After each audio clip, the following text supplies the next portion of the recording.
So looking at global talent management, and given that we're in a digital era, and first of all, just to define what talent management is, if in case some of you don't know, because it is a defined literature now, basically the systematic utilization of HRM activities, so attracting, identifying, developing, and retaining individuals who we consider to be talent. So in practice, you tend to think of the people that are high-performing employees or in strategic roles, or people that you need to accomplish your business objectives. So I've just cited one of the more current authors discussing that. Where this issue of talent, so following my colleague here talking about talent, why do we start talking about this? Well, back in '97, not too long ago, but now it seems like that, McKinsey was saying, noticing the demographic shifts, less people in the workforce, and then more, in the generations coming forward, millennials, what do they want? People are loosening up their loyalty to organizations, so the psychological contract around jobs was changing, careers. And so this kind of created a frenzy or an idea of competing for talent, so the war. But since 2015, McKinsey has said we have a new war. It's more about really addressing particular needs of a generation. Millennials, yes, we've all heard that a lot, but now even the next group that's coming in, Gen Z, digital generation. And people want to work in community, have connection, and then of course digital. And now I've been learning too that IBM has come in, and I guess it's since 2015, but it's very much being discussed in industry now too, is this fight for fit. So it's not just finding that talent, but making sure it's a right fit for them, for you. So do your hires have values that are aligned with you, the organization? Do your employees share a purpose? Do they have a desire to optimize at work, your performance, just like you would like them to as the organization? And what's important when we keep in mind for digital is that this idea of fit, digital technologies allow us to potentially interact, exchange with our employees more frequently and quickly. So multiple touch points has become an important issue. So just to give a quick overview of the field in terms of research, it's a new field that's mostly been developing since 2000 because it was tracking a lot that was happening in industry or in practice. Just sometimes the realities that we have, at least in my field in management research. But I find that interesting, exciting. Good way for me to keep in touch with my industry roots before academia, and I like that I find it's multidisciplinary. So people around the table are not just management or HR. You have some people marketing, international business, information systems, interested in this topic. The way they approach it may be different, but interested in talent management. And so most of the publications, the theoretical, scholarly contributions come from later. So like one key articles from Lewis and Heckman. But there's been a lot more done since.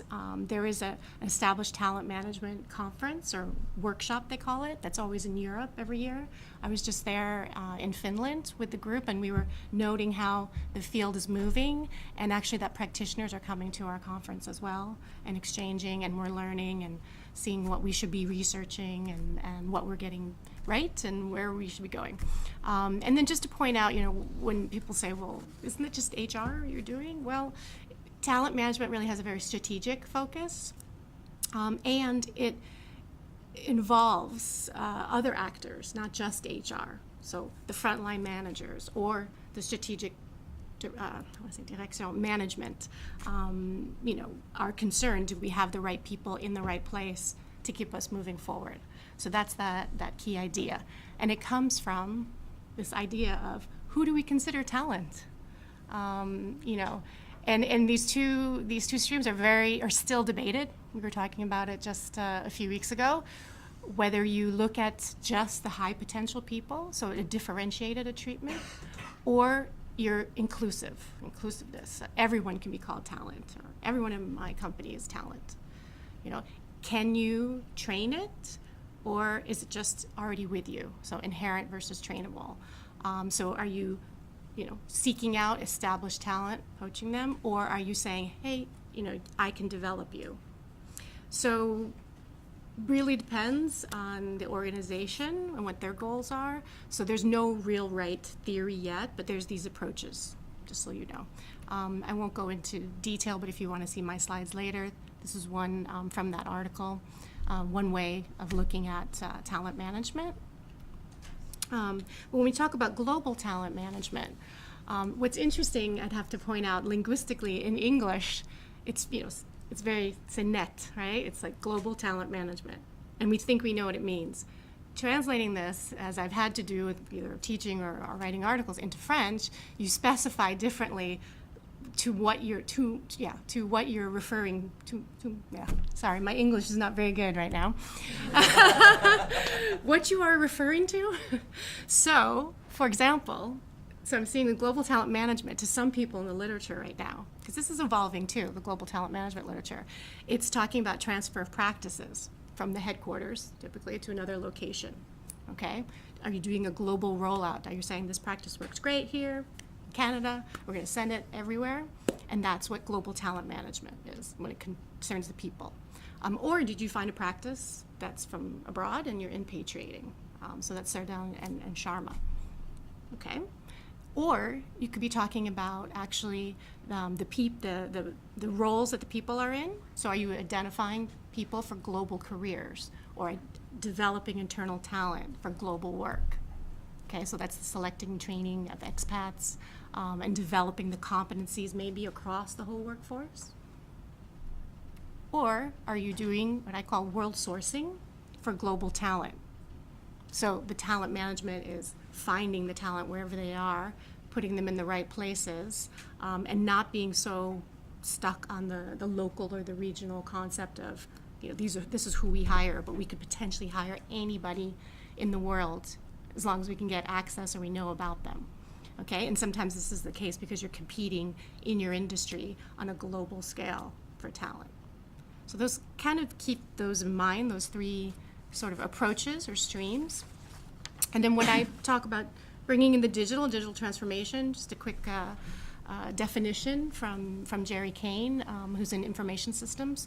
Digital transformation talks basically about adopting business processes and practices that position organizations to compete effectively in an increasingly digital world.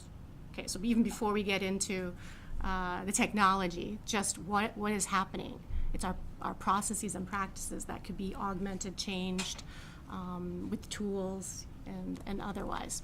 And so far I've been sort of identifying, like at least in HR generally, digital transformation. You can see this well enough, but attending a lot of HR tech conferences and kind of mapping out.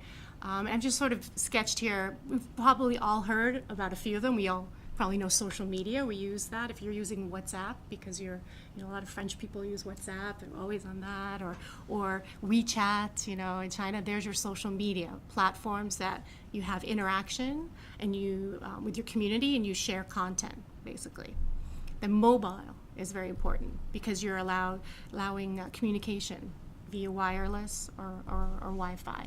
Big data analytics, we've all been hearing a lot about that, examining large data sets for patterns that are happening in your organizations and making decisions. And that's related, of course, with cloud computing.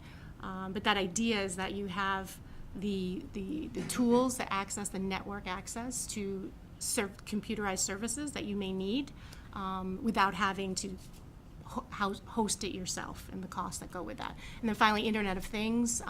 You can connect it through devices.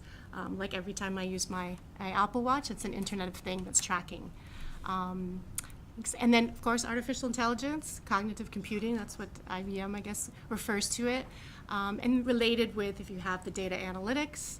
And then finally, robotics is another area that all of these things I'm finding are touching HR, believe it or not. We don't, even the people in industry are still figuring out what are the best practices, who's going to emerge as leaders. but we definitely don't have this completely mapped out, let alone there's a lot of room for study in our field.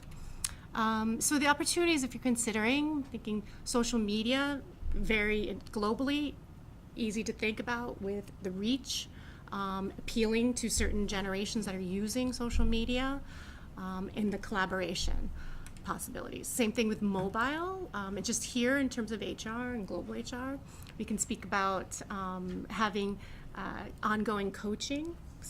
If you know of IBM Watson, they have platforms that allow their employees to get information constantly. How are they doing? Do they need any other assistance? Can they be guided in a different way in their career? Also related with the big data and data analytics, and that if you roll out on a large scale in a global organization, makes sense. And what else is more interesting? It's artificial intelligence, of course, sorting through large numbers of CVs, okay, and analyzing employee data that can't be done as quickly as a computer. That's the thinking. Even if you have a large staff in HR in a global firm, so that's why you're hearing a lot more about that. It's pretty exciting, I guess. And with robotics, you have chatbots. So a lot of future employees or candidates, if they're approaching an organization, maybe they may be online with a chatbot answering their questions. That's emerging a lot more. And an organization that is very big on this right now in terms of recruiting is Unilever. So a big global organization. If you're interested later, I can give you these slides. You can check on the video that they have that explains their recruiting process that they're using.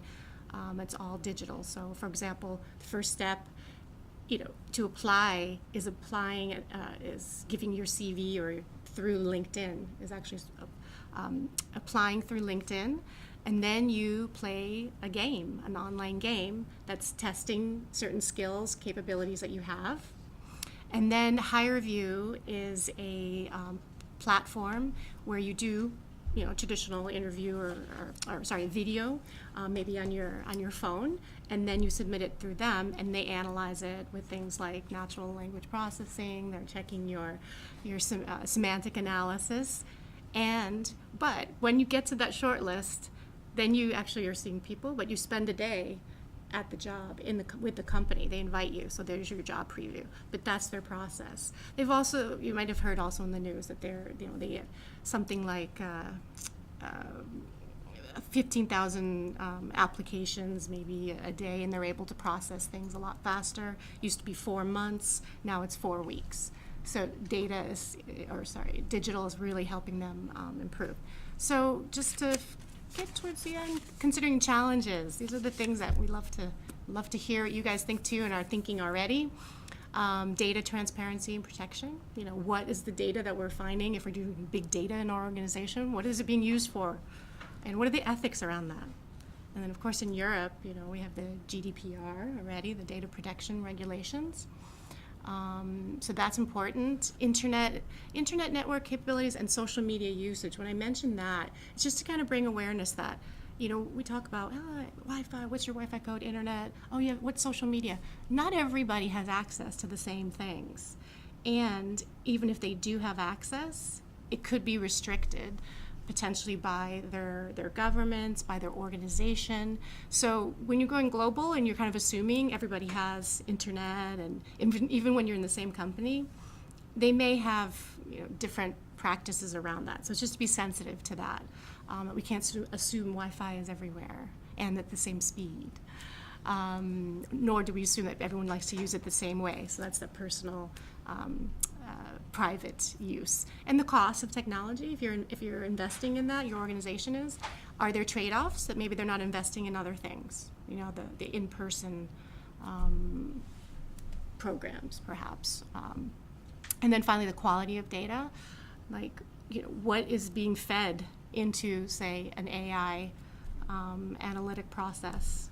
So is the data clean? Is it the best? And who's creating that program or culling that data? Bias is a big area that I'd like to look into. So, it brings up to note diversity issues, for example. That's it.